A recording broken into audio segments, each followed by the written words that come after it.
ठीक है, इतना बता दो। हो गया।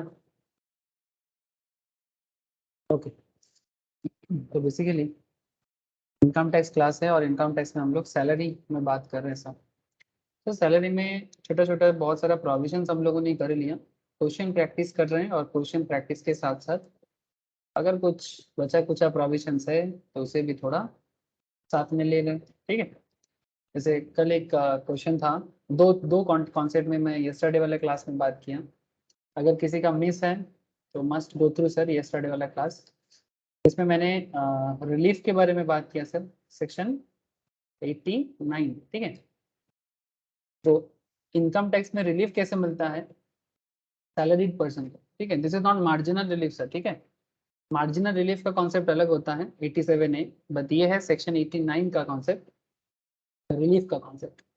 ये बेसिकली उन लोगों को मिलता है जिनको पुराना सैलरी बाद में रिसीव होता है। ठीक है, अगर कोई पुराना सैलरी है जो किसी पुराने ईयर का है, से फॉर एग्जांपल जैसे करंट कौन सा प्रीवियस ईयर चल रहा है 21-22, असेसमेंट ईयर इज 22-23।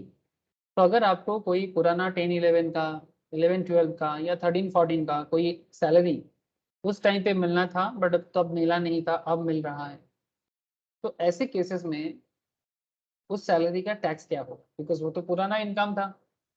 तो ओल्ड इनकम का टैक्स तो ओल्ड टैक्स लाइबिलिटी में होना चाहिए, टैक्स रेट में। तो फिर लेकिन current tax rate old tax rate same होगा इसका तो कोई गारंटी नहीं है ना सर, चेंज ही होता है ज़्यादातर केस में। तो ऐसे सिनारियों में कैलकुलेशन करके क्या हिसाब मिलता है उसमें रिलीफ आता है। तो वो रिलीफ का कैलकुलेशन 89 का मैंने लास्ट दिन बताया। सर इसके साथ मैंने आपको यूनाइटेड नेशंस का भी एक इंटरेस्टिंग फैक्ट बताया था कि अगर कोई यूनाइटेड नेशंस में काम करता है, I hope you all no sir, UNO है ना, जो बेसिकली 193 कंट्रीज का एक मिली जुली क्या है संगठन, ऑर्गेनाइजेशन। क्या करते हैं UNO sir? UNO basically after second world war, मतलब 1940s 50s के बाद दुनिया भर में लड़ाई बहुत हुआ था ना उस टाइम पे।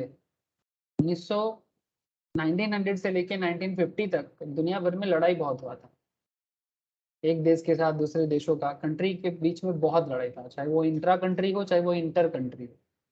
इस लड़ाई का एक एक अंजाम देना था, मतलब लड़ाई खत्म होना हो और पीस बना के रखना। ठीक है, तो ये पीस बना के रखने के लिए यूनाइटेड नेशंस का बेसिकली जन्म हुआ था 1945 में। ठीक है, तो बेसिकली यूनाइटेड नेशंस का भी एक एक्ट है जो 1947 में आया था। उस एक्ट के तहत ये बताया गया है कि अगर कोई यूनाइटेड नेशंस में काम करता है तो गवर्नमेंट ऑफ इंडिया भी बताते हैं कि यूनाइटेड नेशंस में जो सैलरी मिलता है वो एग्जेंटेड। ठीक है, तो इसका भी मैंने एक स्पेशल पॉइंट आपके साथ डिस्कस किया सर। तो फिर आज क्या कराओगे सर? आज मैं आप लोगों के साथ कुछ क्वेश्चन प्रैक्टिस करूंगा, कंप्लीट टाइप ऑफ क्वेश्चंस, मतलब सैलरी में डिफरेंट प्रोविजंस आपके सामने होगा, डिफरेंट सिनेरियोज आपके सामने होगा, और आपको उसका एक कंप्लीट क्वेश्चन के हिसाब से जवाब देना है कि भाई ये सैलरी आपकी दिया गया है, सर इस सैलरी में आपको क्या टैक्स देना है।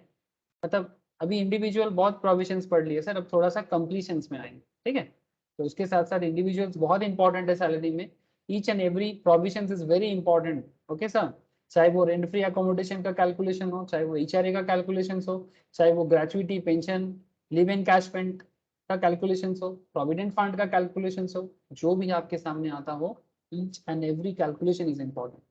इंडिविजुअल क्वेश्चंस भी आता है एग्जाम में, और कंप्लीट क्वेश्चंस के अंदर भी आपको सारा का सारा चीज दे सकता है। तो आपको रेडी रहना चाहिए for each and every case. ठीक है सर? सर आप लोगों को समझ में आ रहा है बात? प्लीज टेल मी, क्या आप लोगों को बात समझ में आ रहा है? Yes. तो चलो सर, मैं बोला था घर पे ट्राई करने के लिए, अगर आप लोगों ने ट्राई किया तो बहुत अच्छा, अगर ट्राई नहीं किया तो चलो मेरे साथ साथ।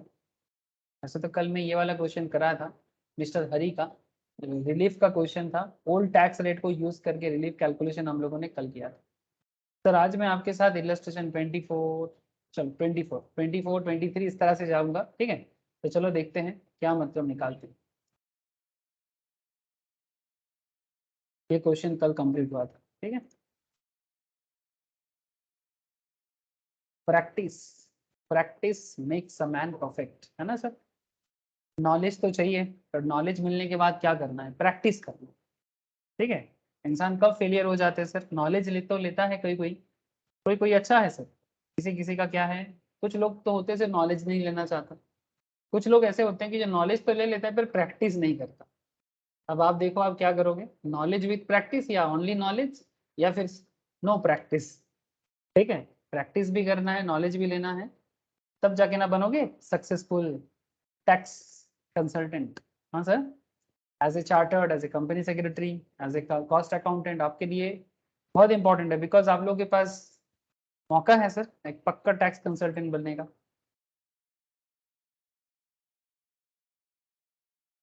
ठीक है, इलस्ट्रेशन 24, मिस्टर गोयल का क्वेश्चन। मिस्टर गोयल क्या बता रहे हैं सर? अच्छा स्क्रीन शेयर है क्या, please tell me. Yes sir. बताओ सर एक बार। ज्योति, आदृति, नील, सबको स्क्रीन दिख रहा है? Yes sir.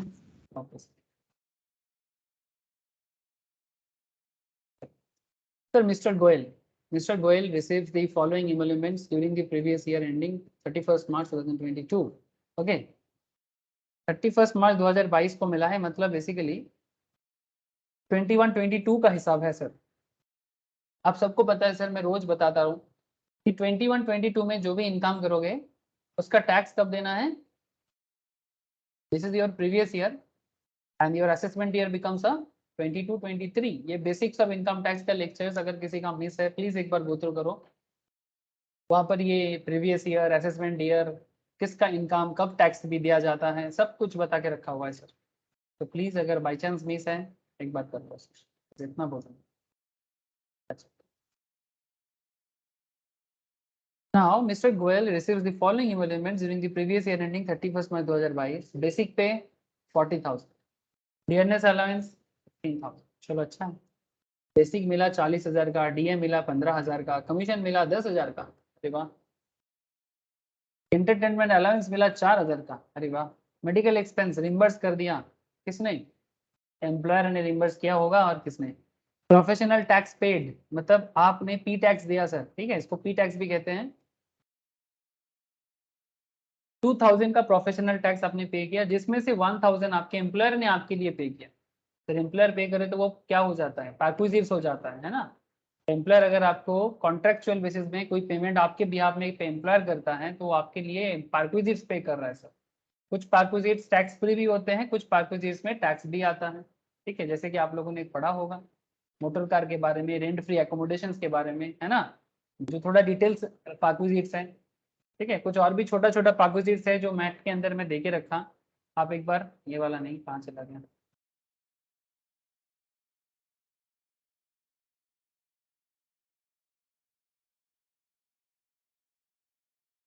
ये सैलरी का जो मैथ्स है, ठीक है, जो मतलब बेसिकली नोट्स है, इसके अंदर आपको प्रोविजन सारा मिल जाएगा, ठीक है। आप एक बार चाहो तो गो थ्रू, चाहो नहीं ऑब्वियसली, चाहो तो नहीं सर, चाहने से तो आप लोग कभी करोगे नहीं, क्योंकि आप लोगों को कभी ऐसा चाहत होगा ही नहीं, है सर। ज्यादातर केस में चाहत, ये सब पढ़ाई का चाहत किसको होता है, हाँ, चाहत तो जो चीज करना नहीं होता है उसी का चाहत ज्यादा होता है।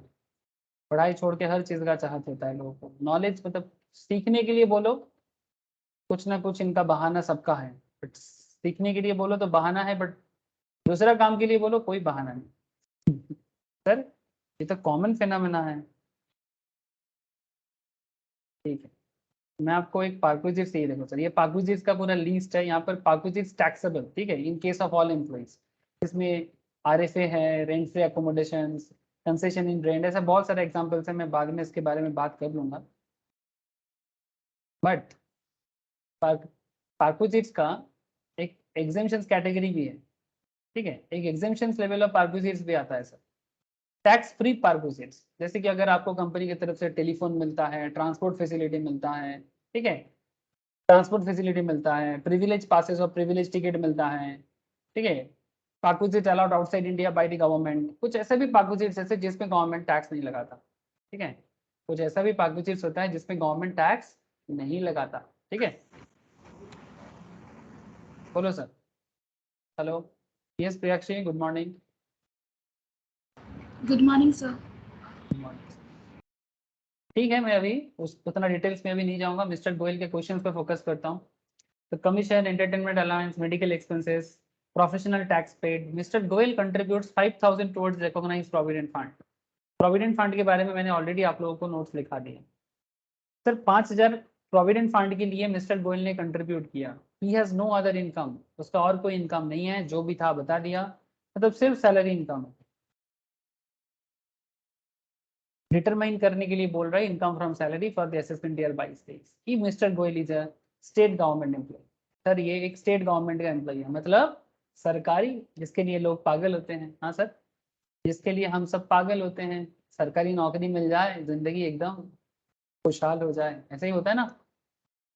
ज्यादातर लोग सरकारी नौकरी के पीछे भागने वाले का कमी नहीं है। तो इसका सोल्यूशन कैसे होगा?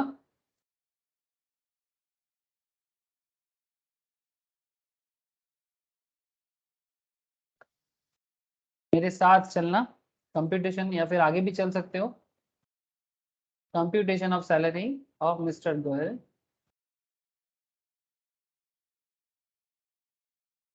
For the assessment year. क्या होगा असेसमेंट ईयर, क्या होगा बोलो? 22-23। बहुत बढ़िया। अब ये भी बताओ। Morning sir. Morning sir स्नेश।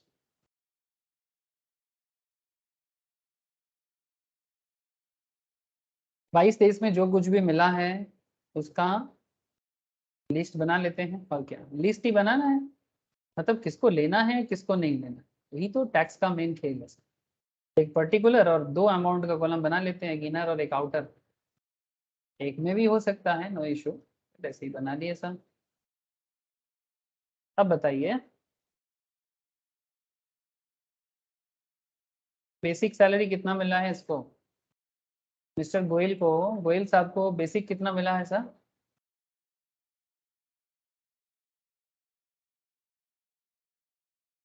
लोग सर देखो, बताओ। 40,000 का बेसिक है, 15,000 का डीए है, कमीशन है 10,000 का। तो क्या हो जाएगा, आ जाएगा ना सर, टैक्सेबल हो जाएगा ना कैलकुलेशन में। Yes sir. Basic, dearness allowance, ये भी सैलरी का पार्ट है, एकदम बिल्कुल पार्ट है, 15,000। सर कमीशन, ये भी आ जाएगा। सिंपल क्वेश्चन है, कंप्लीट क्वेश्चन है बट सिंपल क्वेश्चन है।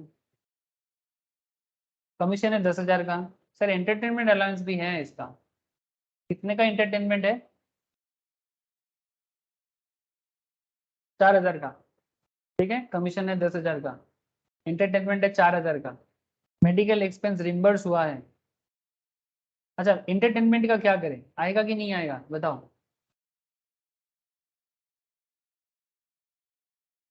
हाँ सर। सर एक बात भूलना मत, ये जो है ना अपना मिस्टर गोयल, ये स्टेट गवर्नमेंट एम्प्लॉई है, तो क्या करना चाहिए? एग्जाम्प्ट होगा ना सर, 5000 तक लिमिट होता है। सर एंटरटेनमेंट अलाउंस एग्जाम जरूर होगा, बट एक बात पहले समझिए, ये पहले टैक्सेबल होगा, बाद में एग्जाम होगा। ठीक है, नेट इफेक्ट को जीरो करना है, पहले टैक्सेबल होगा बाद में एग्जाम होगा, मतलब पहले एंटरटेनमेंट अलाउंस टैक्सेबल है। एंटरटेनमेंट अलाउंस नॉर्मली टैक्सेबल होता है, बट सेक्शन 16 स्टेट गवर्नमेंट के लिए लागू हो जाएगा। तो पहले क्या करना है, पहले 4,000 ऐड करना है। तो एंटरटेनमेंट अलाउंस 4,000 ऐड हो जाएगा। इसके बाद सर प्रोविडेंट फंड का क्या करें? मेडिकल एक्सपेंस रिम्बर्स हुआ है, इसका क्या करें बोलो?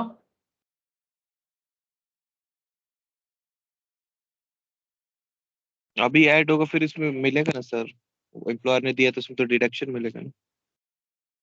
सर मेडिकल एक्सपेंस रिम्बर्स हुआ है, बट अभी ऐड हो जाएगा ना। ओके, अभी ऐड कर देंगे। अच्छा, प्रोविडेंट फंड का भी कुछ होगा।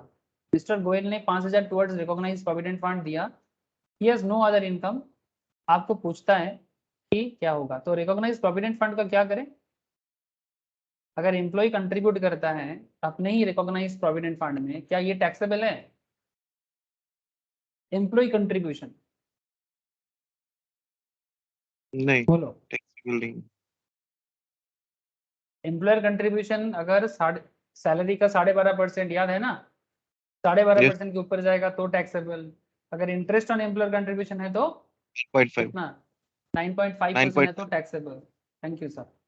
ठीक है, तो फिर इन दिस केस सर देखो सारा का सारा जो छोटा छोटा पॉइंट पढ़ के आए ना, तो सारा छोटा छोटा पॉइंट अभी काम आएगा।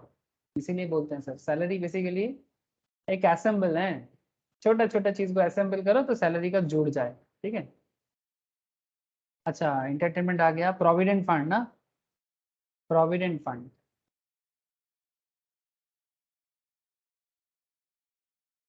ईपीएफ कर दें। अच्छा ठीक, पूरा EPF, employee contribution to PF, employee का जो प्रोविडेंट फंड में जाता है रिकॉग्नाइज प्रोविडेंट फंड में है। ठीक है, तो ये आपका यहाँ पर नील होगा, मतलब कुछ नहीं आएगा। क्यों? क्योंकि अपना ही जो प्रोविडेंट फंड में एम्प्लॉय का पैसा जमा होता है ना, इसका एक नोट लिख देंगे नीचे, वर्किंग बोल के लिख लो। क्या लिखेंगे? अच्छा क्या लिखेंगे, लिख लो।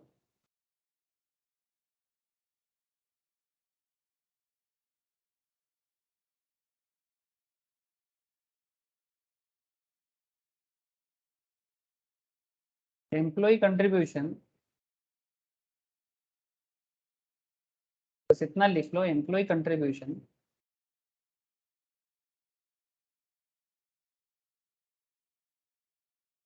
To RPF recognise provident fund is not taxable. Because इसका मेन रीजन ये होता है बिकॉज ऑलरेडी वो अपने बेसिक में इंक्लूड है ना। प्रोविडेंट फंड में एम्प्लॉय जो पैसा डालता है ना सर, ये प्रोविडेंट फंड का क्लास एक बार जाओ चेक करो, बता के रखा है सर, या फिर कॉपी चेक करो नोट्स में कि प्रोविडेंट फंड में एम्प्लॉय जो पैसा डालता है वो ऑलरेडी अपने बेसिक के अंदर इंक्लूड होता है। सो बाद में जब वो प्रोविडेंट फंड में वो आता है वो टैक्स फ्री हो जाता है, तो RPF is not taxable. But sir एक चीज है, it is eligible for deduction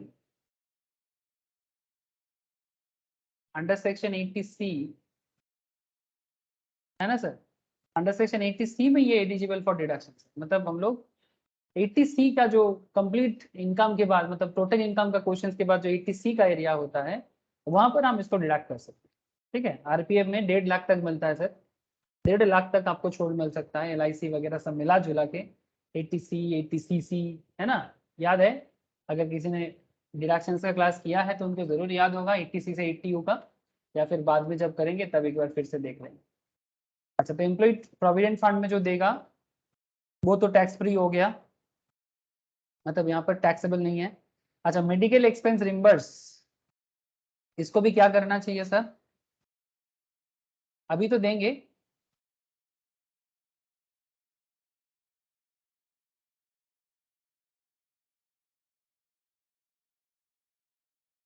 reimburse का मतलब है बाद में ये अमाउंट एम्प्लॉयर दे देगा। तो मेडिकल एक्सपेंस रिम्बर्स जो हो रहा है तो खुद से तो किया नहीं है, एम्प्लॉयर ने दिया है, तो रिम्बर्स हो चुका है तो टैक्सेबल होगा ना।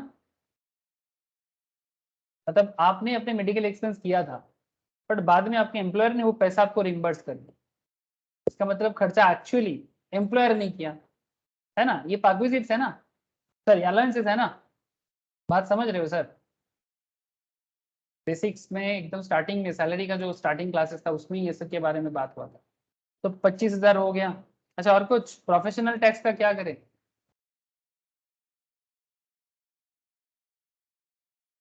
सर? प्रोफेशनल टैक्स का क्या करें? 2,000 का प्रोफेशनल टैक्स 2,000, जिसमें 1,000 जो है वो एम्प्लॉयर पे कर रहा है, 1,000 आपका है,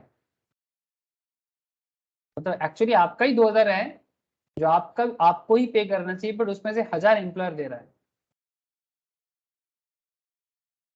बताओ क्या करें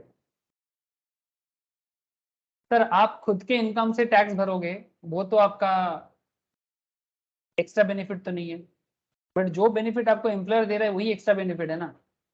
आप अपना इनकम से टैक्स भरोगे तो वो तो इनकम नहीं, वो तो खर्चा हुआ। हेलो सर, क्या बात समझ में आ रहा है? Professional yes. टैक्स आप अगर 2000 भरते हो तो ये तो आपका खर्चा है, तो इसको इनकम पे क्यों काउंट करोगे? ये तो इनकम का डेटा बन रहा है, ये सब इनकम का डेटा बन रहा है। हाँ बोलो। 1000 तो एम्प्लॉयर ने पे किया है ना। Thank you sir. तो फिर 1000 आएगा, 2000 नहीं आएगा। बात समझे कि नहीं?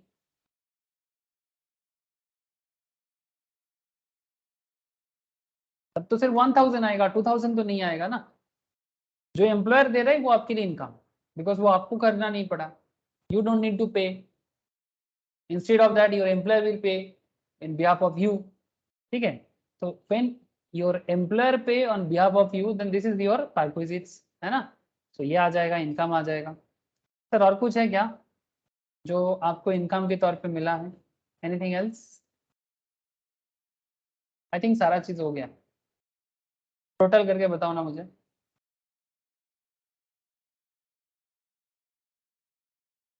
सारा टोटल करके बताओ कितना हो रहा है gross salary.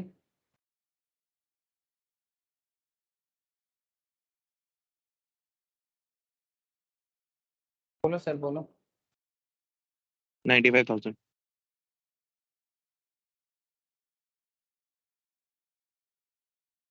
95,000 is 95,000 is your gross salary।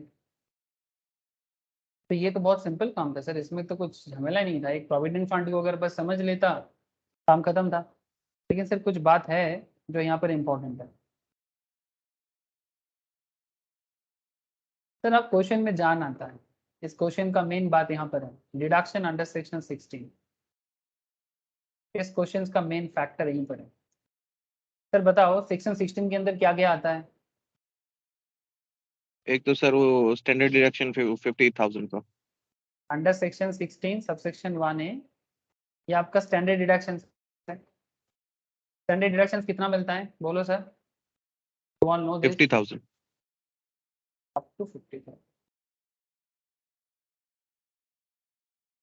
तो 95,000 में से 50,000 तो आपका स्टैंडर्ड डिडक्शन है। चलो माइनस करो। अच्छा, अंडर सेक्शन 16 सबसेक्शन 2 के हिसाब से, सबसेक्शन 2 के हिसाब से सर आप गवर्नमेंट एम्प्लॉई हो ना? प्लीज टेल मी, आप गवर्नमेंट एम्प्लॉई हो ना? Yes sir. तो प्रोविजन क्या बताते हैं गवर्नमेंट एम्प्लॉई के लिए? सर एंटरटेनमेंट अलाउंस नहीं होता है उन लोगों पे, मतलब वो डिडक्शन मिलता है। Entertainment allowances under section 16 subsection 2 only for government employee क्या हो जाता है? लेस हो जाता है। ठीक है, कितना लेस होता है? List of the following. List of the following में क्या है? 5,000, 1/5 of the basic, actual entertainment allowance receive. तीन में से जो सबसे क्या होगा? सबसे सस्ता होगा। जितना मिलेगा उनमें से जो सबसे सस्ता है उसको माइनस करके जो अमाउंट होगा वही आपको एग्जम्पशन मिलेगा। ठीक है, तो कर लो। 5,000, 1/5 of the basic and actual entertainment allowance receive, इन तीनों में से जो सबसे सस्ता होगा रिसीव अमाउंट से उस अमाउंट को माइनस करना है, तो वही एग्जम्पशन होगा। तो बताओ कितना होगा? 4,000 ही होगा सर।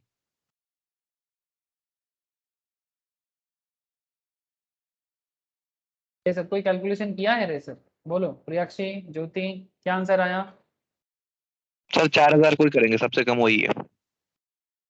तो शिवम का तो 4,000 आ रहा है, बाकी लोगों का भी पूछ रहा हूँ मैं। List of the following. Adriti. Sir हाँ बोलो।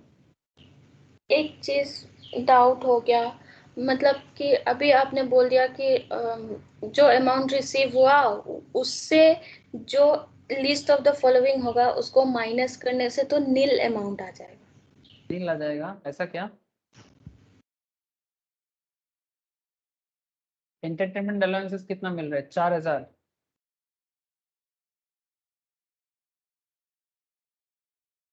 एंटरटेनमेंट अलाउंसेस कितना है? 4,000। 4,000। 4,000। ओ सॉरी सॉरी, माइनस नहीं कर, माइनस नहीं कर, माइनस नहीं करेंगे। जो तीनों में से सस्ता होगा उसी को लेना, उसी को एग्जेंशन कर देंगे। ठीक है, least of the following, minus नहीं होगा, मैं बाकियों की तरह माइनस कर दिया, सॉरी सर। ठीक है, जो आपका अमाउंट आएगा उसी को लेना। ठीक है, मतलब 5,000 1/5 of basic and actual entertainment allowance received. ठीक है, तो मैं चलो लिखता हूँ, allowance received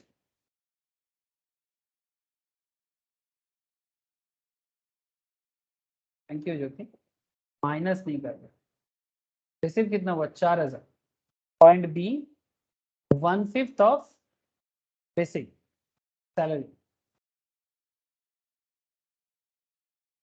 sir 1/5 of basic salary कितना है 40,000 ना, तो 1/5 ऑफ 40 8,000।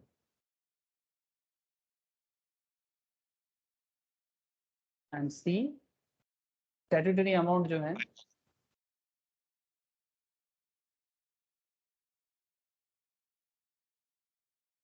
5,000। तो 4, 8 और 5 में से सबसे लोएस्ट जो, तो 4,000 हो जाएगा ना। ठीक है, अब ठीक है ना, मैं थोड़ा गलती से माइनस करने के लिए बात कर दिया। अच्छा, और एक मैटर है सर, ये इंपॉर्टेंट एक पॉइंट है इसके अंदर। ठीक है, कि जब भी आपको एंटरटेनमेंट अलाउंसेस गवर्नमेंट एम्प्लॉय के लिए दिख जाए तो उसका क्या कैलकुलेशन करना है। और एक चीज है क्वेश्चंस के अंदर, that is professional tax paid. तो प्रोफेशनल टैक्स सेक्शन 16 सबसेक्शन 3 के बारे में बात करता है। प्रोफेशनल टैक्स और tax on employment paid by employer and employee, जो भी अमाउंट चाहे आप खुद से पे करो और एम्प्लॉयर आपके लिए पे करे, जो भी अमाउंट आप प्रोफेशनल टैक्स पे करोगे वो सारा का सारा एग्जेम्पशन हो जाता है सेक्शन 16 सबसेक्शन 3 के हिसाब से। ठीक है, फॉर ऑल एम्प्लॉइज। तो क्या, बिकॉज ये टैक्स अमाउंट है इसीलिए, तो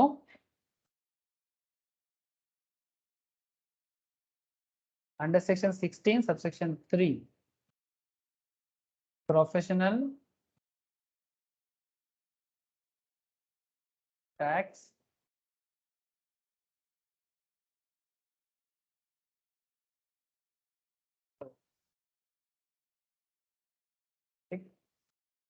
बताओ सर, 95 माइनस 50 माइनस 4 माइनस 2 कितना हो जाएगा?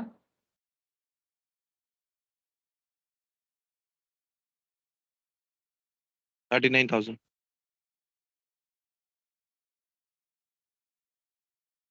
This is your income from salary.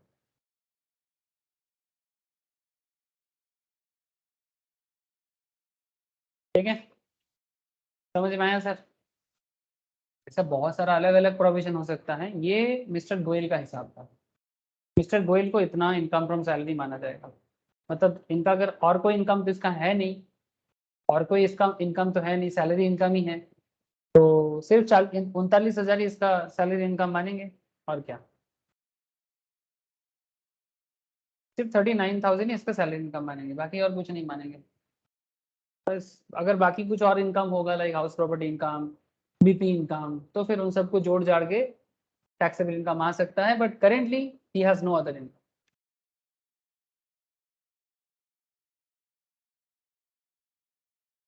ठीक है सर, ये क्वेश्चन समझ में आ गया? बोलो। अगेन सर सिंपल था बट मजेदार था, क्यों? बिकॉज कुछ सिंपल सिंपल इंफॉर्मेशन क्वेश्चन के अंदर आपको थोड़ा प्रॉब्लम में डाल सकता था। जैसे कि इस क्वेश्चन का ऐसे बहुत सिंपल था, बट इस क्वेश्चन का सबसे बड़ा इंपॉर्टेंट 2 पॉइंट था। एक प्रोविडेंट फंड का पॉइंट इंपॉर्टेंट था, ठीक है, कि आरपीएफ में पैसा जमा करने से उसको क्या करना चाहिए, और दूसरा एक वाइटल पॉइंट था, दैट इज एंटरटेनमेंट अलाउंसेस जो गवर्नमेंट एम्प्लॉय के लिए क्या होगा, ये एक इंपॉर्टेंट पॉइंट था। और मेडिकल एक्सपेंस रिम्बर्स होने से क्या होता है, ये भी एक इंपॉर्टेंट पॉइंट था।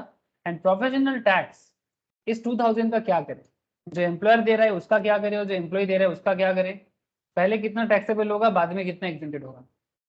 सेक्शन 16 का यूज बहुत अच्छे से इस क्वेश्चन के अंदर था सर। यस और नो, प्लीज टेल मी। जो लोग प्रीवियस लेक्चर्स अच्छे से करके आए हो उनको बहुत अच्छे से कनेक्ट होगा।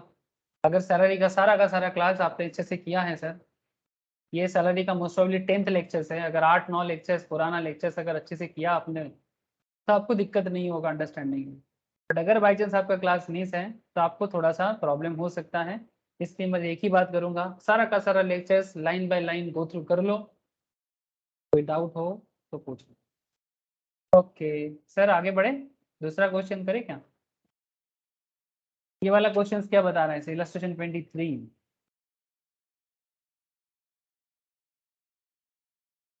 X Limited provided the following perquisites to its employee Mr. Y for the previous year 21-22. Accommodation taken on lease by X Limited for rupees 15,000 per month, 5,000 per month is recovered from salary of Mr. Y. ध्यान से सुनना sir, एक accommodation lease में लिया गया है, कौन लिया? एक्स लिमिटेड से लिया, 15,000 पर मंथ के हिसाब से एंड 5,000 पर मंथ के हिसाब से, जो रिकवर किया गया सैलरी ऑफ मिस्टर वाई से, मिस्टर वाई के सैलरी से ही रिकवर किया गया। ये आरएफए आ गया ना, रेंट एकोमोडेशन का बात कर रहे हैं, आरएफए याद होगा आपको, आरएफए का प्रोविजंस याद नहीं है तो याद कर लो। Furniture for which the hire charges paid by X limited is 3,000 per month. अच्छा ये जो एकोमोडेशन लिया गया इसके लिए फर्नीचर भी लिया सर, फर्नीचर के लिए 3,000 पर मंथ का चार्जेस पे किया। No amount is recovered from employee in respect of the same. अच्छा फर्नीचर के लिए एम्प्लॉय से कोई अमाउंट रिकवर नहीं किया गया। और क्या दिया है सर? कंपनी की तरफ से कार मिला है, एक car of 1200 CC which is owned by X limited, company का कार है, given to mister Y, mister Y को दिया गया है, to be used for both for official and personal purpose. Point to be noted, इस गाड़ी का running and maintenance expense fully made by the employer, मतलब एक्स लिमिटेड, और साथ में ही also provided with a chauffeur, मतलब ड्राइवर दिया है। एक गिफ्ट वाउचर भी मिला है 10,000 on his birthday. Compute the value of park visits chargeable to tax for the assessment year 22-23, assuming his salary for park visit valuation to be 10 lakh। Salary 10 lakh, park visit valuations के हिसाब से उसका salary है 10 लाख, ये बोला है आपको। तो सर इसके लिए आपको सबसे पहले तो आरएफए समझना होगा, फिर आपको पहला दो कंडीशन तो आरएफए का है सर, फर्स्ट दो कंडीशन आरएफए का है, फिर मोटर कार है, फिर गिफ्ट है। बात समझ में आया कि नहीं आया बोलो? पहला दो कंडीशन आरएफए का है, फिर मोटर कार है, फिर गिफ्ट है। समझ में आया कि नहीं? Yes sir.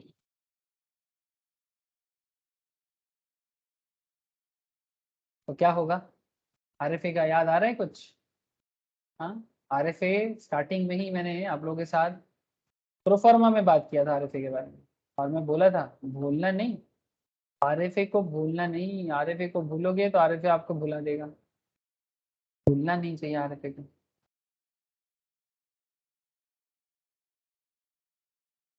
यह आपका वैल्यूएशन ऑफ रेसिडेंशियल अकोमोडेशन, ठीक है। अच्छा इन आवर एग्जाम्पल क्या बोला है sir?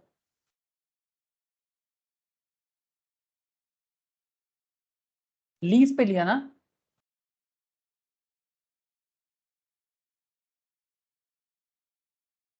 where accommodation is provided by the central, license fee determined by the central government or any state government. In case of furnished accommodation, the value of park visit is determined under section under column 3 should be increased by, अच्छा ये देखो ये सारा लिखा है, government in respect of accommodation in accordance with the rules framed by the such government as reduced by the rent actually paid by the employee, ठीक है। अच्छा और फर्नीचर ओन्ड बाय एम्प्लॉयर अगर है तो 10% per annum of the cost of furniture including television sets, radio sets, refrigerators, other household appliances, air conditioning plant or equipment, ठीक है। और साथ में ये भी बोला है if such furniture hired from a third party, तो उसमें एक्चुअल जो हायरिंग चार्जेस हैं, ठीक है, as reduced by any charges paid or payable by the same by employ, अगर एम्प्लॉय की तरफ से कुछ लिया गया है तो वो माइनस हो जाएगा, बिकॉज एम्प्लॉय खुद को जो देगा वो थोड़ी ना सैलरी है, जो एम्प्लॉयर पे करेगा वही सैलरी। पर accommodation is provided by any other employer.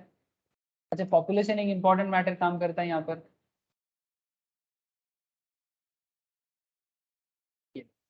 Where the accommodation is taken on lease और रेंट बाय द एम्प्लॉयर। हमारा केस यही है ना,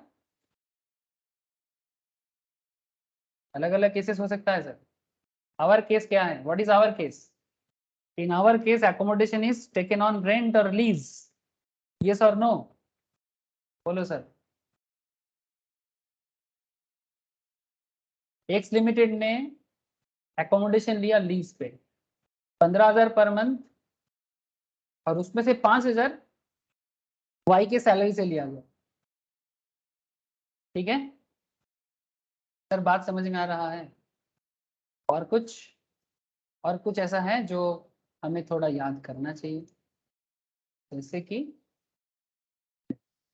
ये रूल बताता है एक्चुअल अमाउंट ऑफ लीज और रेंटल पेड बाई और पेएबल बाई एम्प्लॉयर और 15% of salary which ever is lower.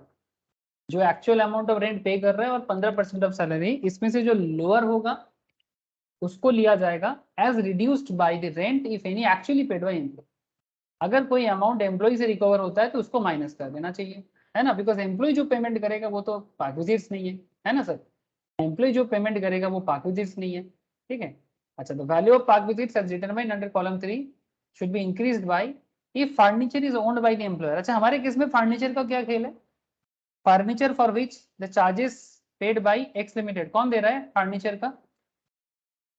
Furniture for which the higher charges paid by X Limited is 3,000 per month. No amount is recovered from employee in respect of the same.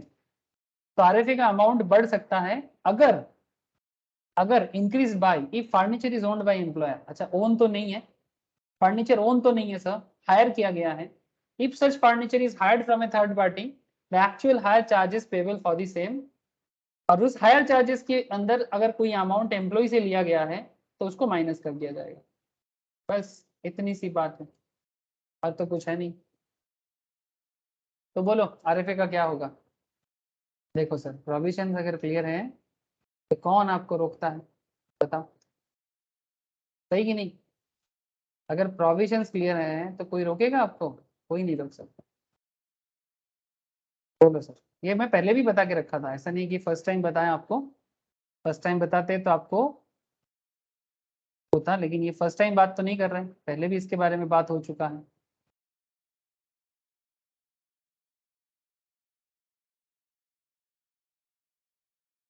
क्या रे ज्योति, स्नेहेश, अद्रिति, शिवम, बोलो sir.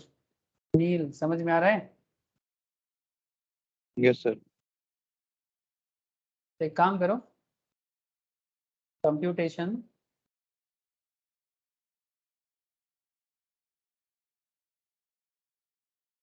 of the value of perquisites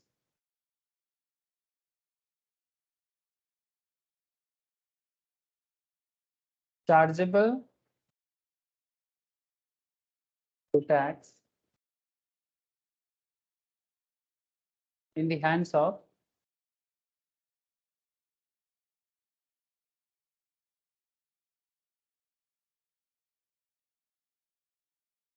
Mr. Y. For the assessment year क्या होगा?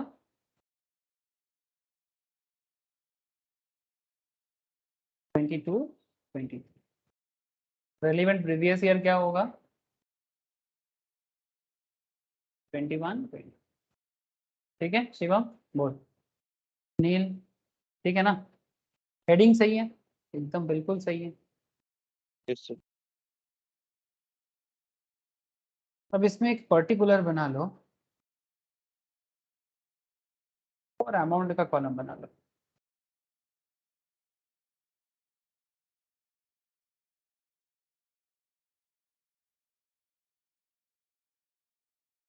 एक inner कर लो, एक outer कर लो, enough है. फर्स्ट केस क्या है? पहला केस है वैल्यू ऑफ कंसेशनल एकोमोडेशन, है ना? फ्री तो नहीं है ना? फ्री है क्या ये एकोमोडेशन जो मिल रहा है फ्री मिल रहा है क्या? 15,000 में से 5,000 तो वाई दे रहे हैं अपने सैलरी से, तो फ्री तो नहीं है, तो रेंट फ्री नहीं बोल सकते. ठीक है, तो कंसेशनल तो बोलेंगे.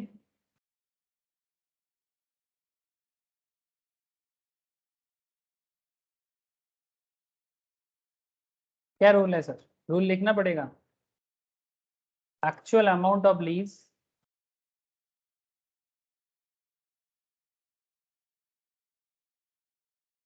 रेंटल पेड बाय एम्प्लॉयर, मतलब बेसिकली एक्स लिमिटेड। ये जो अमाउंट होगा, एक्चुअल अमाउंट जो रहेगा सर, कितना है एक्चुअल अमाउंट? एक्चुअली कितना अमाउंट पे किया सर? 15,000 करके बोलो। 15,000 करके 12 महीने का कितना होता है? 1,80,000। 1,80,000। और 15% ऑफ सैलरी कितना होता है?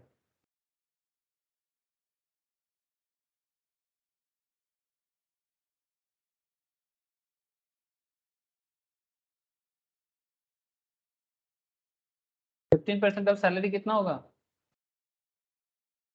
अब आप लोग सोच रहे हो सर सैलरी कहाँ बोला है, ये तो assuming is salary for perquisite valuation to be 10 lakh, तो 15% ऑफ हाँ, 1.5 10 लाख। लाख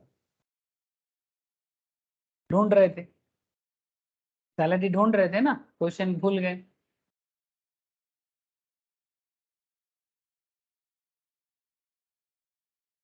तो 1.5 लाख।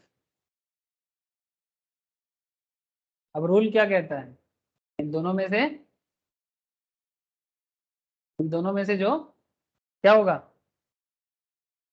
दोनों में से जो, कम होगा। ठीक है, उसमें से जो अमाउंट एम्प्लॉय से मिला है वो रिकवर करना पड़ेगा। तो इन दोनों में से कम कौन सा है? 1.5 लाख है, तो विच एवर इज लोअर, है ना?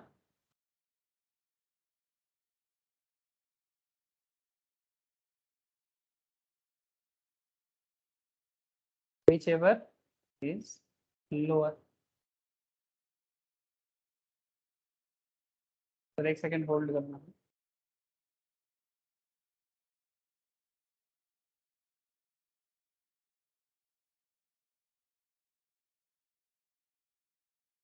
Which ever is lower try करो, मैं भी आता हूँ।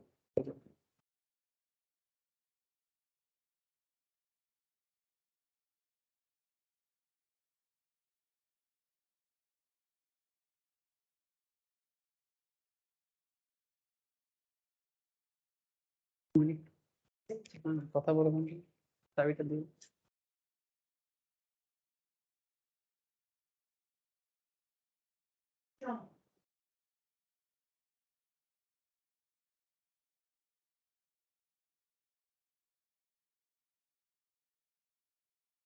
हाँ सर, आवाज आ रहा है क्या मेरा?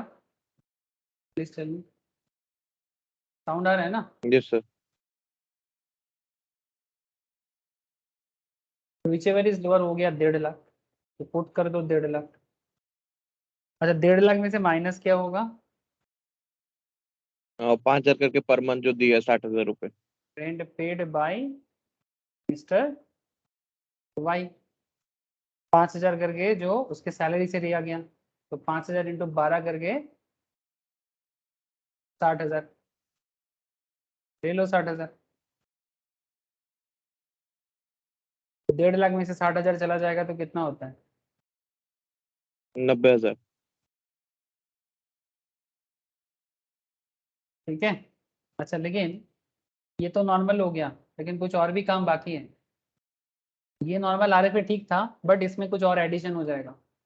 The value of perquisites is determined under column 3 should be increased by if furniture is owned by employer.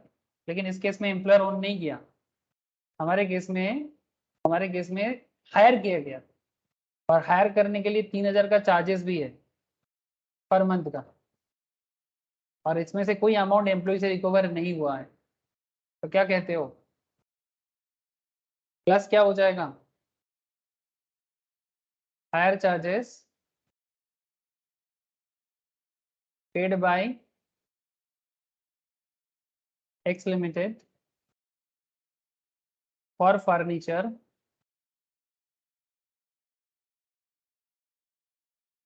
provided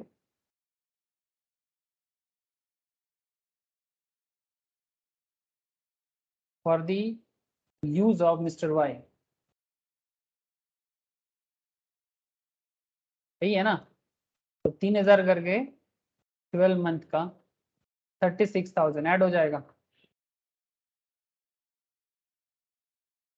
तो 90,000 पे 36,000 ऐड हो जाने से कितना होता है?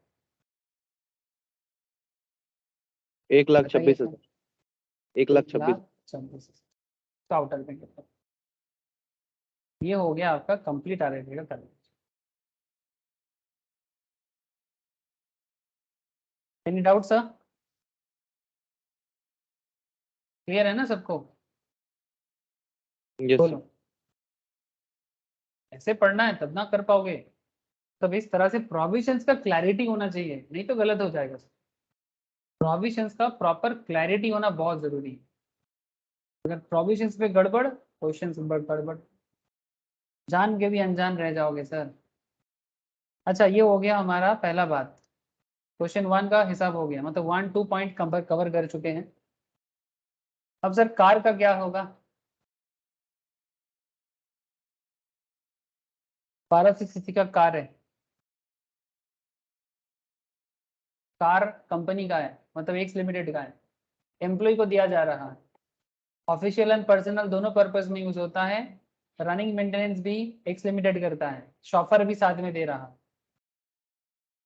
कुछ दिन पहले ही मैंने मोटर कार कराया, बोलो क्या करें?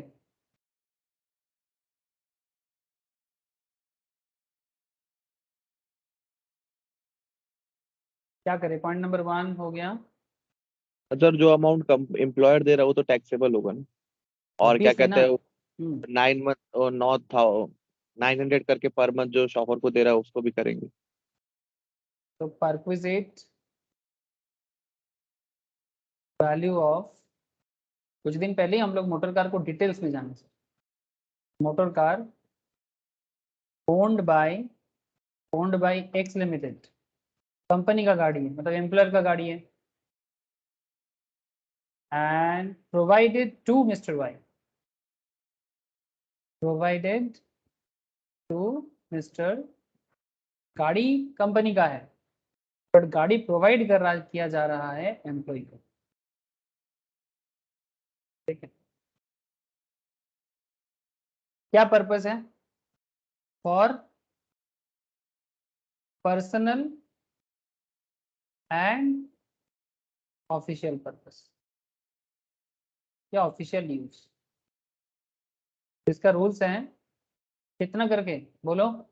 अगर सर बेसिकली 1.6 लीटर 1600 सीसी के नीचे का इंजन है तो कितना होगा? 1800 करके पर मंथ का।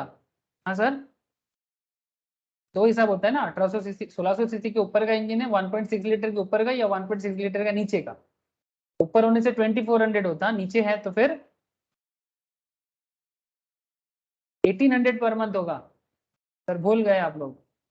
और शॉफर भी साथ में दे रहा है तो 900 करके होगा। तो 1800 प्लस 900 इंटू 12, ये हो जाएगा आपका गाड़ी का हिसाब। कितना टैक्सेबल होगा फिर? 32,400। देखा सर, प्रोविजन भूल रहे हो आप लोग, भूलने से नहीं होगा सर। अच्छा, गिफ्ट वाउचर 10,000 का क्या करें? टैक्सेबल? 5,000 से ऊपर है। तो पूरा टैक्सेबल ना। Yes sir.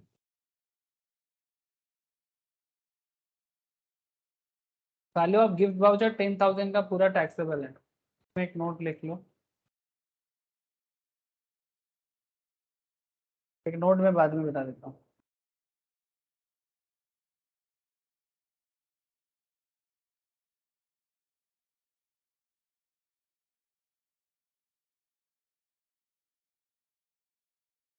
एक्चुअली इसका दो केस हो सकता है।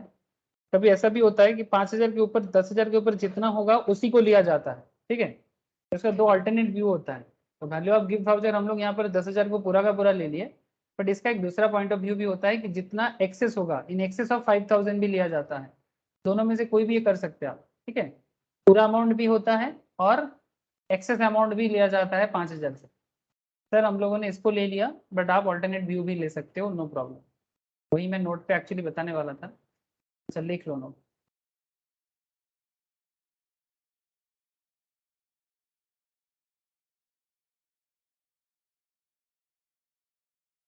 Alternative view possible is that only the sum in excess of rupees 5,000 is taxable. In such a case,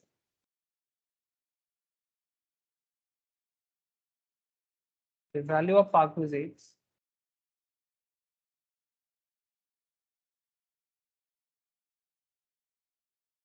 would be rupees 5,000. मतलब अगर सब्जेक्टिव क्वेश्चन सेट है तो लिख देना नोट्स पे, ठीक है. और अगर एमसीक्यू पैटर्न है तो देख लेना जो आंसर मैच कर रहा है उसके हिसाब से कर लीजिए. इधर हो गया 10,000 का, और कुछ तो है नहीं सर, खत्म हो गया काम. बोलो क्या करें, टोटल करें और क्या करें? 1,68,400.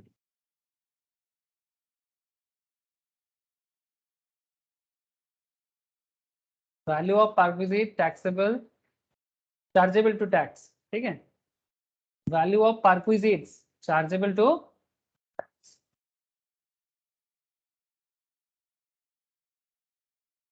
कितना हो गया sir? 1,68,400. This is your answer. Gift के बारे में थोड़ा डिटेल्स में बात कर देता हूँ.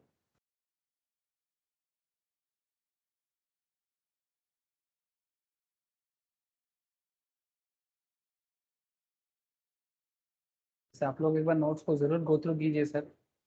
छोटा छोटा बहुत सारा पॉइंट आ जाता है बीच बीच में, ध्यान रखिएगा. बस इतना कहना चाहता हूँ, थोड़ा सा ध्यान रखिए.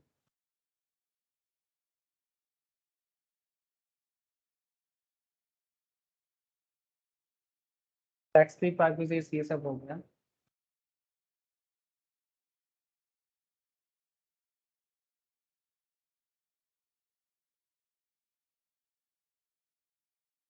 तीन तरह का परक्विजिट होता है sir. Perquisite taxable in the case of all employees, taxable tax free perquisite in case of all employees, and perquisite taxable only in the hands of specified employees. ठीक है. taxable perquisite only in the hands of specified employees. specified employee कौन है मैं आपको बता के रखा, देखना नोट्स पे, ठीक है. अच्छा, गिफ्ट के बारे में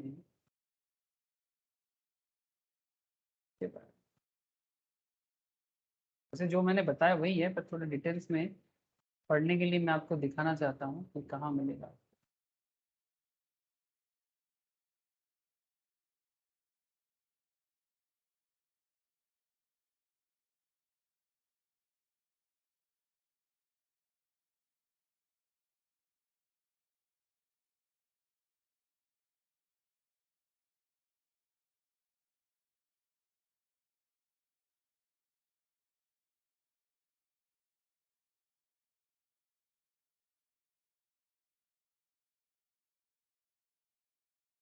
अभी नहीं मिल रहा है, बाद में मिलेगा तो मैं बता दूंगा सर, दिखा दूंगा. यहाँ पर गिफ्ट का भी एक पॉइंट आपको मिलेगा. गिफ्ट टैक्सेबल ही होता है, बट 5,000 तक छूट है सर, ठीक है. ऐसे में ये बात करके रखा था आपको जब मैंने प्रोफॉर्मा आपको पढ़ाया था. ये मिल गया सर.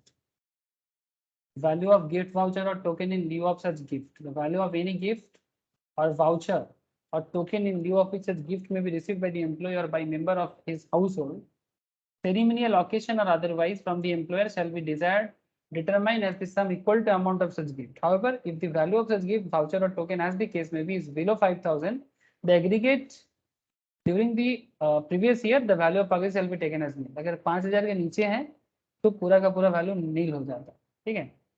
और otherwise the value of any gift or voucher or token in lieu of which such gift may be received by the employee or by member of his household or ceremonial occasion or otherwise from the employer shall be determined at the sum of equal to the amount of the gift. मतलब जितना valuation का gift है पूरा का पूरा लिया जाएगा, ठीक है. However, if the value of such gift, voucher or token as the case may be is below 5,000 in the aggregate during the previous year, then valuation of perquisite shall be nil. ठीक है, बस यही concept यहाँ पर use किया। ठीक है sir,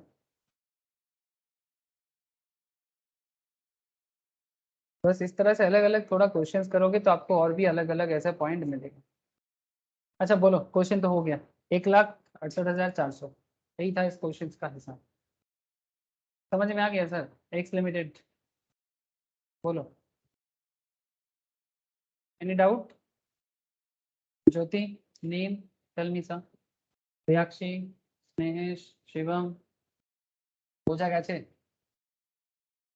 समझ में आया?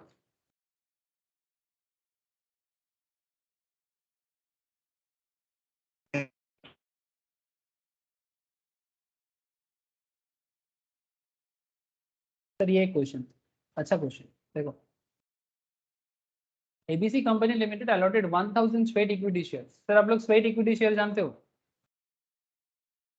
Yes sir.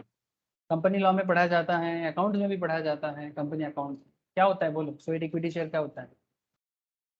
कंपनी जो अपने एम्प्लॉय को मार्केट से कम रेट पे वो शेयर इशू करते हैं उन्हें मोटिवेट करने के लिए।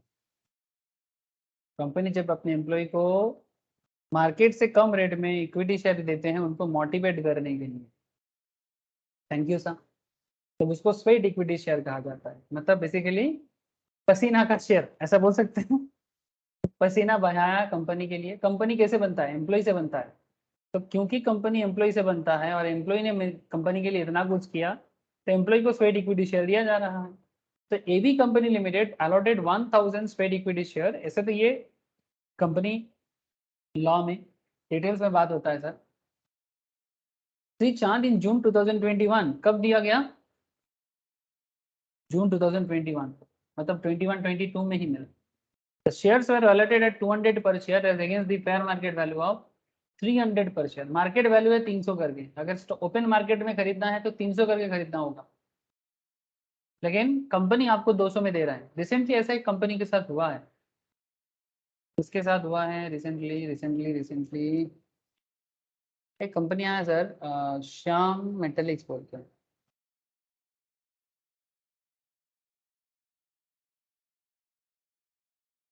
श्याम मेटेलिक्स,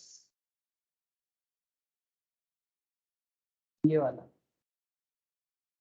350-400 रेंज में आया था सर। एक साल हुआ होगा मोस्ट प्रोबेबली, 300-350 में आया था।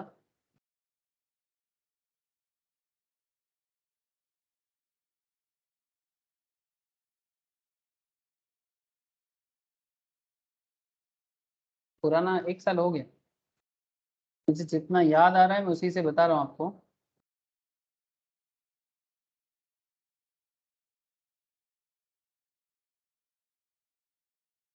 पुराना खबर है।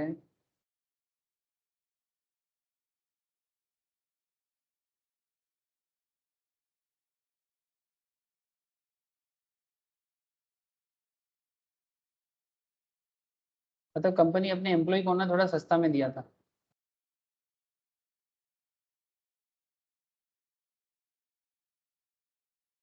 ठीक है, बाद में मिलेगा तो दिखाता हूँ। नहीं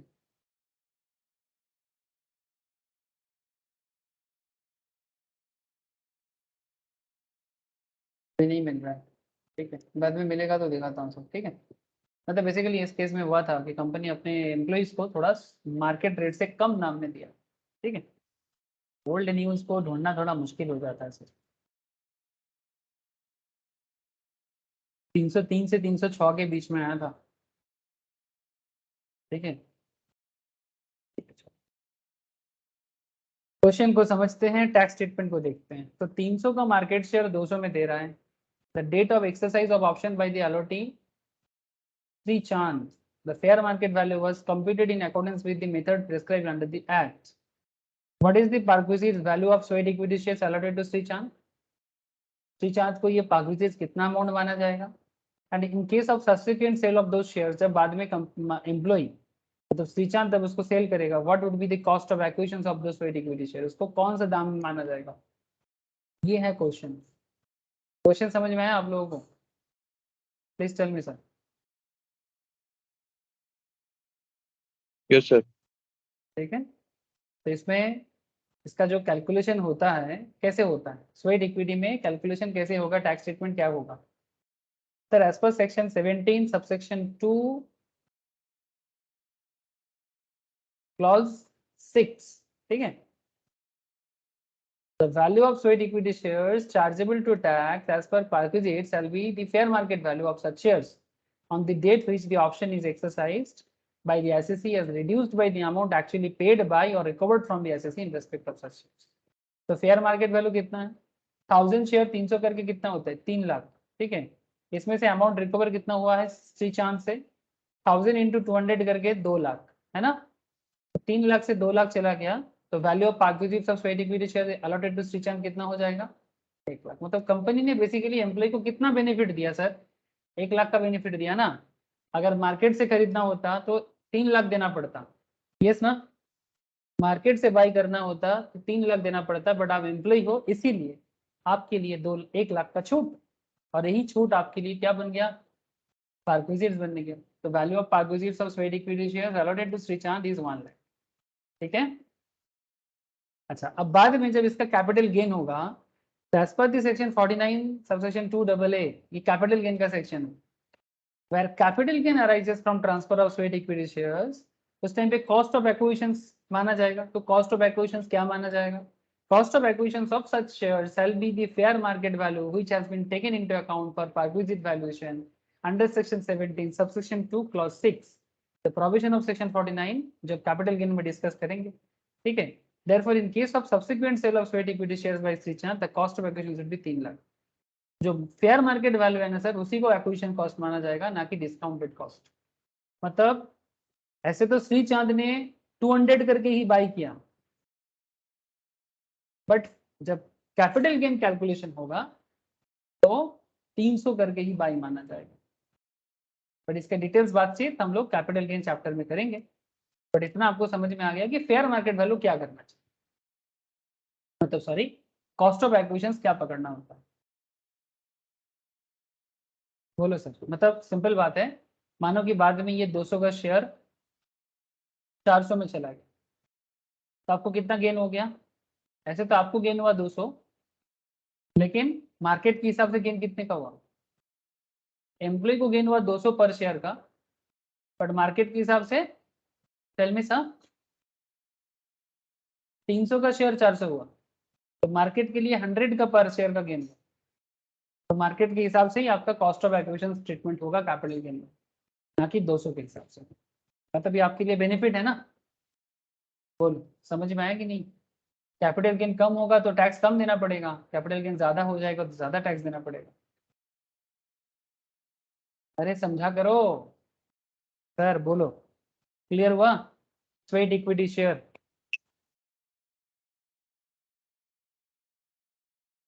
एनी डाउट सर? अरे बताओ।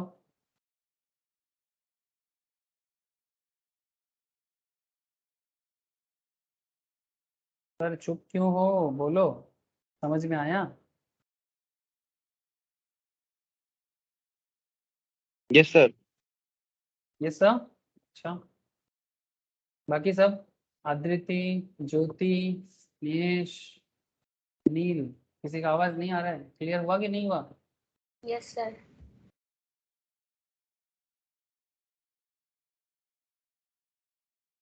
सर ये एक अच्छा क्वेश्चन है, इलस्ट्रेशन 21। क्यों अच्छा है जानते हो? क्योंकि इसमें पार्क्विजिट्स का सारा हिसाब किताब होगा। मतलब ये जो बचा कुचा बहुत सारा पार्क्विजिट्स होता है ना, वो इसका डिटेल्स यहाँ पर। Shri Bala employed in ABC company limited as finance manager, ठीक है। Shri Bala ABC company limited में एम्प्लॉय हुआ है फाइनेंस मैनेजर के तौर पे। लिस्ट ऑफ पार्क्विजिट्स उनको मिला है provided by the company to him for the entire financial year 21-22। क्या क्या दिया है देखो, लंबा लिस्ट है।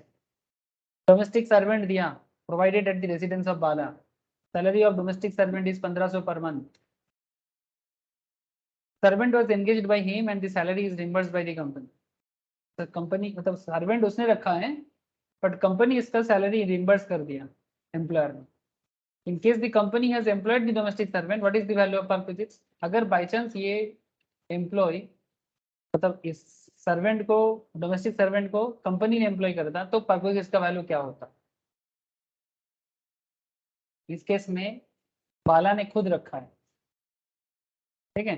अब बाला बोलते मेरे को बाला वाला सिनेमा का याद आ गया, ठीक है। वो एक बर्ड इंसान का कहानी, टकला इंसान का कहानी, बाला किसका है? बाला मूवी किसका है सर? तो क्या नाम है उसका? कौन मूवी देखते हो? Ayushmann Khurrana. Ayushmann Khurrana. Free education was provided to his two children, Aarti and Ashok, in school maintained and owned by the company. Company के स्कूल में पढ़ाता है. The cost of such education for Aarti is computed at rupees 900 per month and for Ashok is 1200 per month. No amount was recovered by the company for such education facility from Bala. Bala से कुछ नहीं लिया गया. Employer has provided movable assets such as television, refrigerator and air conditioner at the residence of Bala. Actual cost of such asset provided by this employee, employee ने provide किया. 1,10,000 बाला से लिया गया. Gift voucher for rupees 10,000 was given on the occasion of his marriage anniversary. It is given by the company to all employees above certain grade. Company ये provide करते हैं अपने एम्प्लॉइज को एक सर्टेन ग्रेड के ऊपर. Telephone provided at the residence of श्रीवाला and the bill aggregating to 25,000 paid by the employer.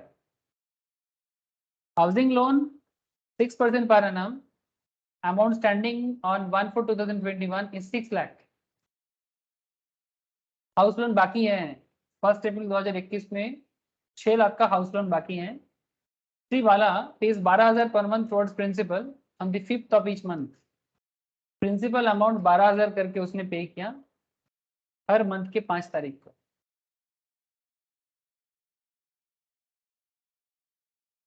Now question is that, अच्छा क्वेश्चन है ना sir. Compute the chargeable perquisites in the hands of mister Bala for assessment year 22-23. State bank of India का 1 अप्रैल 2021 का housing loan का rate चल रहा था 10%. मतलब ये क्वेश्चन में बोला है, रियल बात नहीं है. क्वेश्चन का हिसाब से चलो, क्वेश्चन के हिसाब से चलो. स्टेट बैंक ऑफ इंडिया का लेंडिंग रेट को एक्चुअली इनकम टैक्स डिपार्टमेंट अपना स्टैंडर्ड मानता है और उसी हिसाब से क्वेश्चंस भी टैकल करने के लिए स्टूडेंट को सजेस्ट किया जाता है, ठीक है. तो this is question ask you as per the income tax act. Question समझ में आया सर? परक्विजिट्स का अलग अलग खेल समझ में आ रहा होगा आप लोगों को. बोलो, ये अलग अलग लेवल का परक्विजिट्स है जो कंपनी अपने एम्प्लॉय को प्रोवाइड करता है. अभी आपको ये देखना है कि हर एक केस में होता क्या है. फर्स्ट क्वेश्चन ये था डोमेस्टिक सर्वेंट 1500 पर मंथ का. सर्वेंट को एम्प्लॉय ने एंगेज किया था, मतलब बाला ने एंगेज किया था, बट बाद में कंपनी सैलरी रिइंबर्स किया. आपको पूछा है in case company has employed the domestic servant what is the value of perquisites. Sir domestic servant was employed by, पूरा टैक्सेबल हो जाएगा. यस सर, ये तो हम लोग प्रोफार्मा में पढ़ के आए थे. टैक्सेबल वैल्यू जितना पेमेंट वो कर रहा है 1500 × 12 18,000. Domestic servant was employed by the employee and the salary of such domestic servant paid or reimbursed by the employer. It is taxable perquisite for all categories of employee. चाहे आप कोई भी employ हो सबके लिए टैक्सेबल है, सबके लिए टैक्सेबल है. और क्वेश्चन में ये भी पूछा था, very good Shivam, if the company had employed the domestic servant and the facility of such servant is given to the employee, then perquisite is taxable only in the case of specified employees. The value of taxable perquisite in such a case also would be 18,000. इस case में भी 18,000 ही होता है, ठीक है. तो ये concept है. ये था फर्स्ट क्वेश्चन, बिकॉज ये पूरा का पूरा टैक्सेबल है, ठीक है. अच्छा, free education was provided to 2 children Aarti and Ashok in school जो कंपनी के स्कूल में ही होता है. आरती का कंपटीशन है 900 करके पर मंथ का, अशोक का है 1200 करके पर मंथ का. बाला से कुछ नहीं लिया गया, तो कितना अमाउंट टैक्सेबल में जाएगा? टैक्स प्लानिंग कैसे होता है समझ रहे हो सर? और तो यहाँ सर पर वो 200 बोलो 200 करके पर मंथ तक अलाउंस मिलता है ना, बाकी तो टैक्सेबल होगा. सर. ये एजुकेशन अलाउंस के हिसाब से नहीं होना है, ये परक्विजिट्स है. तुम चिल्ड्रन एजुकेशन अलाउंस समझ रहे हो sir?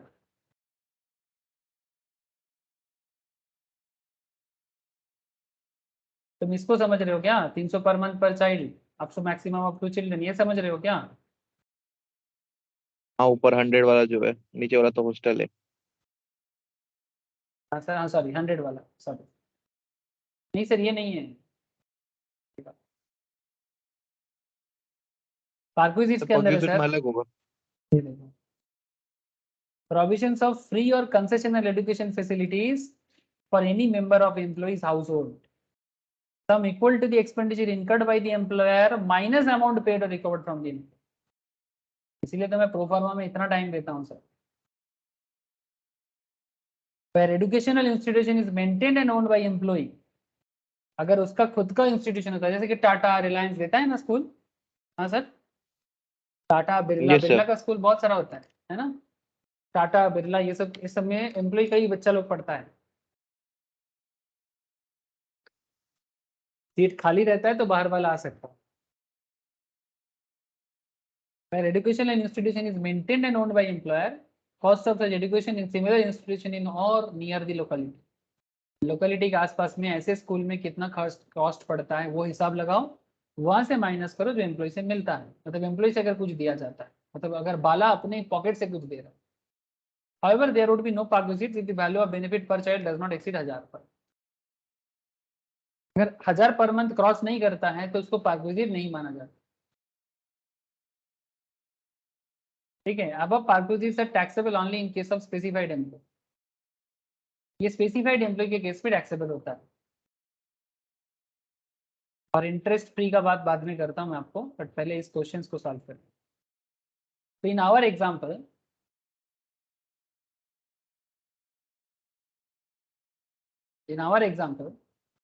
where educational institution is owned by the employer, the value of perquisite in respect of free education facility shall be determined with reference to the reasonable cost of such education in a similar institution in or near the locality, अब जिस area में हो उस area के हिसाब से। However, there would be no perquisite if the cost of education per child does not exceed 1000 per month. Therefore, there would be no perquisite in respect of cost of free education provided is child आरती। आरती के case में जो पैसा है 900 per month का, वो नहीं होगा because उसका कॉस्ट 1000 पर मंथ क्रॉस ही नहीं कर रहा है। However, cost of free education provided to each child Ashok would be taxable since the cost exceeds 1000 per month. तो फिर टैक्सेबल परक्विजिट हो जाएगा 1200 करके 12 महीने का 14400। एक alternate view हो सकता है is that only the sum is excess of 1000 per month is taxable. In such a case, the value of taxable perquisite would be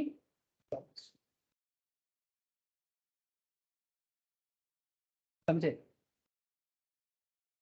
An alternate view possible is that only the sum in excess of 1000 per month is taxable. ठीक है, मतलब यहाँ पर हम लोग ऐसे बोल सकते हैं ना, टैक्सेबल परक्विजिट कितना है 14400। ठीक है, हम लोग एक और व्यू भी ले सकते हैं, इसका मतलब टैक्सेबल कितना हो जाएगा, टैक्सेबल हो जाएगा 1000 के ऊपर कितना है 200। ठीक है, तो 200 करके 12 महीने का 2400 आपका एक्चुअली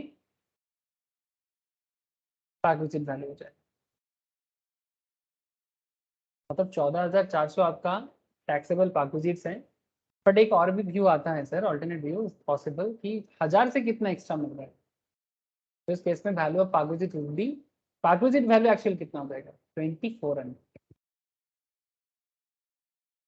ठीक है, समझ में आया सर? बोलो।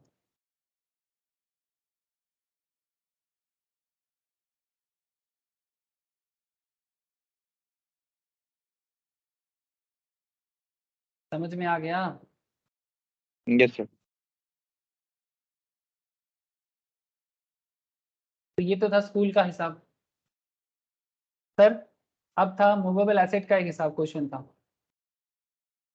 क्या दे रहा है company, employer has provided movable asset such as television, refrigerator, air conditions, residence of Bala, और इसका cost Bala, actual cost of such asset provided to the employ, अच्छा actual cost of such asset provided to the employees 1,10,000, इसका actual cost है 1,10,000। इसका क्या होगा, इसका क्या हिसाब होगा? Where employer has provided movable asset to the employee or any member of his household, 10% per annum of the actual cost of such asset owned or the amount of hire charges, अगर ये company own ना करके भाड़ा पे लेता तो incurred by the employer shall be the value of purchase. However, this will not apply to the laptop and computers. Point to be noted, हाँ सर? लैपटॉप कंप्यूटर जो computer employee provide employer employee को provide करता है वो perquisite नहीं। Movable assets है but perquisite नहीं। In this case the movable assets are, क्या हो जाएगा मूवेबल एसेट्स? टेलीविजन, रेफ्रिजरेटर, है ना सर? टेलीविजन है, रेफ्रिजरेटर है एंड एयर कंडीशनर है। तो फिर पाकविजिट वैल्यू कितना मानेंगे? 1,10,000 का 10%, तो 11,000, 11,000 बिंग दी पाकविजिट वैल्यू। ठीक है, समझ में आ रहा है? ये भी प्रोफार्मा में आपको मैं बताया था। देखा प्रोफार्मा कितना काम आता है। कहाँ चला गया? मैं बोला था नोट्स में बाद में बताऊंगा, क्वेश्चन करा के 2 दिन आगे।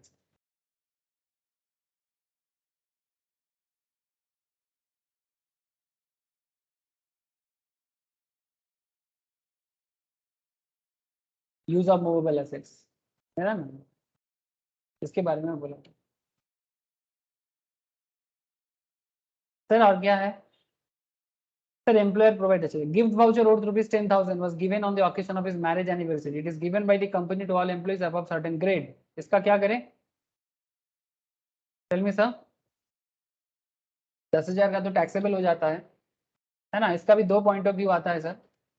The value of any gift or voucher or token in lieu of gift received by the employee or by member of his household not exceeding 5,000 is aggregate during the previous year is exempt. In this case, amount received on the occasion of anniversary and the sum exceeds 5,000. Therefore, the entire amount 10,000 is liable to tax. एक alternate view ले सकते हो, possible is that only the sum in excess of 5,000 is taxable. In such a case, the value of package will be 5,000. अगर 5,000 के extra वाला लिया जाए तो 5,000 पाकविजिट वैल्यू हो सकता है, बट हमारे इस केस में 10,000 को पूरा टैक्सेबल पाकविजिट लिया जाए, जैसे कि ऐसा अभी क्वेश्चन में भी किया। टेलीफोन बिल के केस में, telephone provided at the residence of the employee and payment of bill by the employers tax free purposes, याद है ना? टेलीफोन जो कंपनी प्रोवाइड करता है ना अपने एम्प्लॉय के घर में, ये टैक्स फ्री पर्पसेस होता है। ठीक है सर, और कुछ था क्वेश्चंस के अंदर? Housing loan 6% per annum, market में लोन बाकी है 6 लाख का, 12,000 करके प्रिंसिपल पे किया है 5th ऑफ ईच मंथ पे, क्या होगा इस केस में? क्या होगा? बहुत ही इंटरेस्टिंग कॉन्सेप्ट है, बहुत ही इंटरेस्टिंग कॉन्सेप्ट है सर। ये देखो कहाँ चला गया लोन के बारे में। इंटरेस्ट फ्री और कंसेशनल लोन एक्सीडिंग 20,000, इसमें आपको थोड़ा हिसाब लगाना होगा। इंटरेस्ट फ्री और कंसेशनल लोन 20,000 के ऊपर जा रहा है कि नहीं जा रहा है? Interest computed at the rate charged bye SBI on first day of relevant previous year in respect of loans for similar purpose on the maximum outstanding monthly balance minus interest actually paid by employee. In our example खेल क्या बनेगा?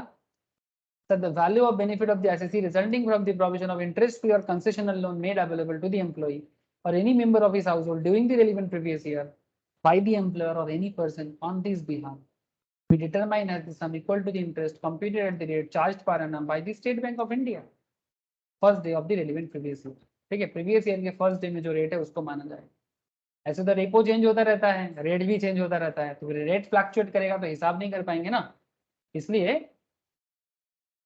बता दिया government ने, income tax department ने बता दिया कि first day of relevant previous year का रेट को लिया जाए। The rate should be applied on the maximum outstanding monthly balance and the resulting amount should be reduced by the interest if any actually paid by employee. So maximum outstanding monthly balance means the aggregate outstanding balance for loan as on the last day of each month. So in our example क्या होगा? पार्क्विजिट value ऐसे तो 10% government के हिसाब से है और 6% actual में हो रहा है, तो 4% एक्स्ट्रा है, तो वो पार्क्विजिट माना जाएगा। तो आपका हिसाब क्या होगा? 6 लाख का आउटस्टैंडिंग था और आप प्रिंसिपल भरते हो 12,000 करके ईच मंथ। तो अप्रैल 2021 में 6 लाख में से 12,000 अगर अमाउंट चला गया तो कितना बचेगा सर? बोलो।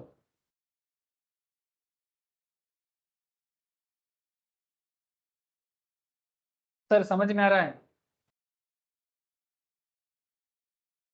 हिसाब देखो, 6 लाख आउटस्टैंडिंग था, 6 लाख आउटस्टैंडिंग में से अगर 12,000 का आप प्रिंसिपल भर देते हो, बचता कितना है प्रिंसिपल वैल्यू?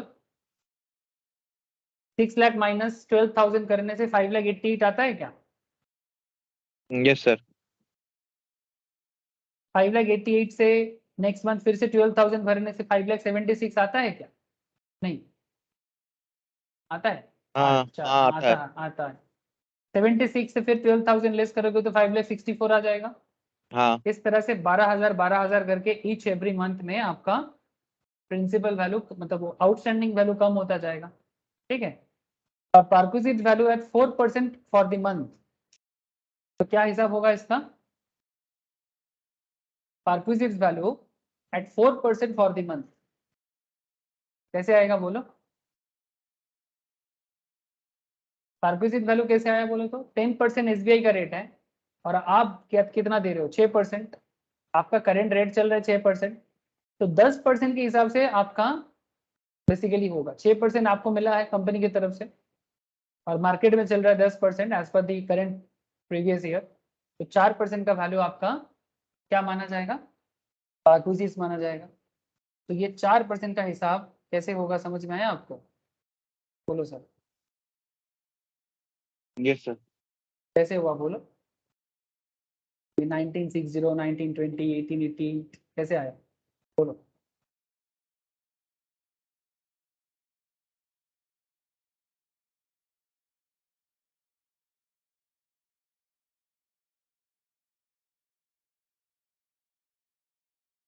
कैसे आया?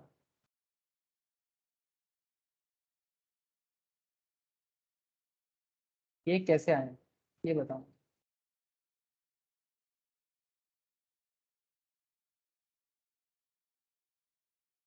Perquisite value 4% for the month, rule याद है? क्या बताना है? इंटरेस्ट फ्री और कंसेशनल लोन एक्सीडिंग ₹20,000। 588 का बोलो 588 का परसेंट डिवाइडेड बाय 12 तो 1960 588 पे कितना परसेंट बोलो? Percent into divided by 12 into 1 divided by 12। ठीक है, ये यस आपका सर। परक्विजिट वैल्यू हो जाएगा अप्रैल का। ठीक है, सिमिलरली मई का भी 4% इंटू 2/12 हो जाएगा क्या? 2/12 यस सर। इसका 4%, इसका 3/12, इसका भी 4% इंटू 4/12 करके देखो एक बार आ रहा है कि नहीं सबका? सभी का आना चाहिए, एक बार करके देखो, मुझे कंफर्म करो सर आ रहा है क्या? ज्योति, आदृति सबको बोलो। हाँ बोलो। सबका साल भर का निकाला है, मतलब वो 5,76,000 into 4% divided by into 1 divided by 12 भी कर रहा है, 2/12 नहीं हो रहा है। 2/12 नहीं हो रहा है, नहीं। पूरा साल भर का कर रहा है। एक सेकंड हाँ निकाल, इसीलिए तो मैं कंफर्म करने की बोला। 5,76,000 इंटू 4% इंटू डिवाइडेड बाय 12। 1920।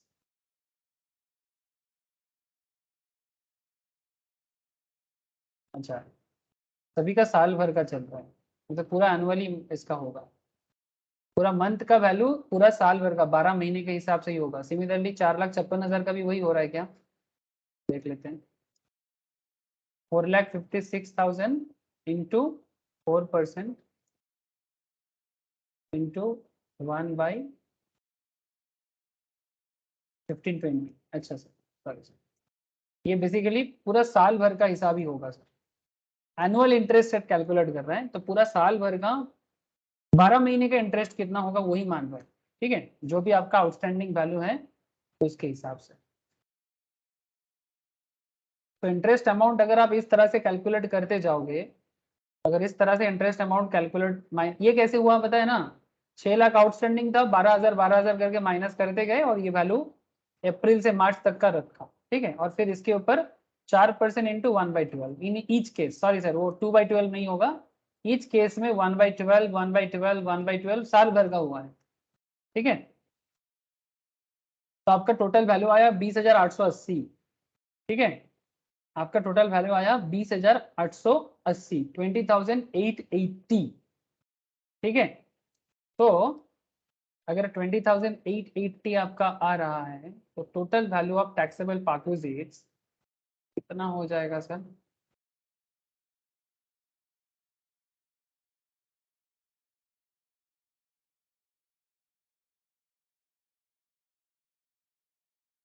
तो हम लोग ऐसा बोल सकते हैं ना, in case the alternative you are taken 2 and 4, the total value of taxable will be 57,280. 18,000, 2,400, 11,000, 5,000, 2,880. ये वैल्यू कहाँ से आ गया? टोटल वैल्यू ऑफ पार्किजिट्स इस साल का तो 20,880 आया है, करंट ईयर का 20,880.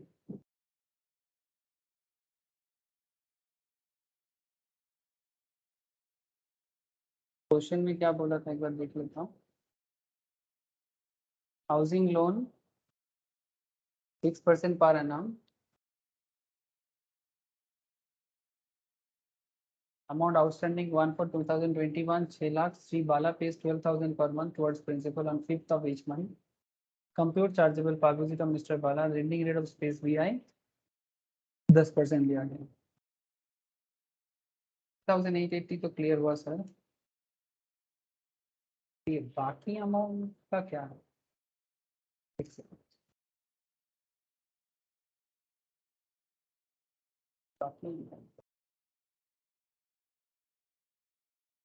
Value of flexible. वो अच्छा ये सॉरी एक सेकंड, ये बाकी अमाउंट जो है बेसिकली ये इतना सारा निकाले ना, वही मैं सोच रहा हूँ यहाँ पर कैसे आ गया, हम लोग भूल ही गए सर. अरे ये जो 0.1234 करके जो बाकी अमाउंट हम लोग निकाले, आप लोग भी मेरे साथ साथ धोखा खा गए होंगे. वही मैं सोच रहा हूँ, ये तो होना नहीं चाहिए. ये जो सर समझ में आ गया ना, 1 2 3 4 5 करके जो क्वेश्चन में बोला था, ठीक है, 1 2 3 4 5 6, ठीक है. ये जो टोटल में यहाँ पर टेलीफोन का नहीं हुआ था, बाकी सबका आया था ना पार्क्विजिट वैल्यू, तो सारा पार्क्विजिट वैल्यू को टोटल करके जो वैल्यू आया है वही वैल्यू यहाँ पर लिखा गया. 18,000 पहला वाला था, फिर 14,400, फिर 11,000, फिर 10,000, फिर लास्ट में 20,880. ये समझ में आया रे? हेलो. Yes sir.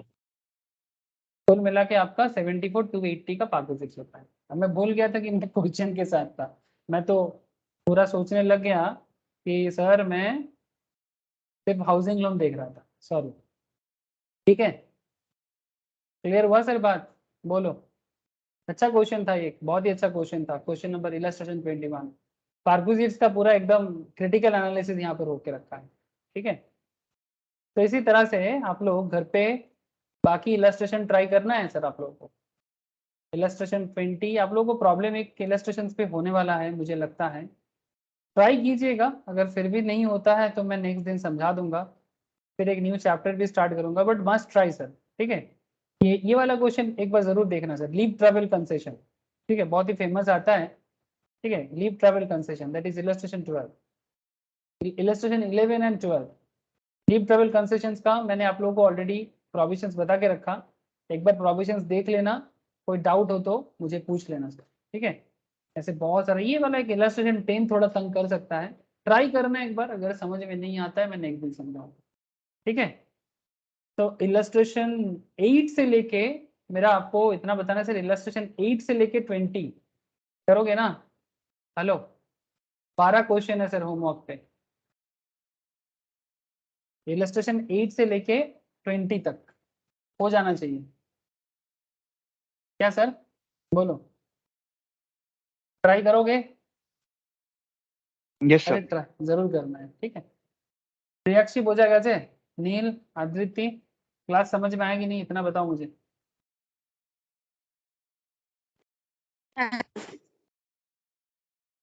और अगर किसी का पुराना लेक्चर्स मिस है तो प्लीज एक बार पुराना लेक्चर्स देखो, ताकि आप सैलरी को कनेक्ट कर पाओ. ठीक है, तो सर होमवर्क ट्राई करो, अगर समझ में नहीं आएगा तो भी मैं बताऊंगा, और अदरवाइज भी मुझे बताना ही है. ठीक है, तो कुछ ऐसा है जो सीरियसली मुझे लगेगा कि टफ है, मैं वो उसको बता दूंगा. अब क्या करना है, सिर्फ प्रैक्टिस करना है. सैलरी सिर्फ प्रैक्टिस करना है. प्रैक्टिस करने से अभी आपको सैलरी में कोई नहीं रोक सकता. अगर 8-10 क्लास में प्रोविजंस को अच्छे से समझ जाते हो और फिर प्रैक्टिस बढ़ा देते हो, तो सर सैलरी में हर एक क्वेश्चन कर सकते हो, कोई क्वेश्चन आपको अनटच नहीं है. ठीक है, ओके, आज इतना ही है सर. नेक्स्ट क्लास में नेक्स्ट वीक मिलते हैं टैक्स में. ठीक है, चलो फिर बाय, टाटा. बाय.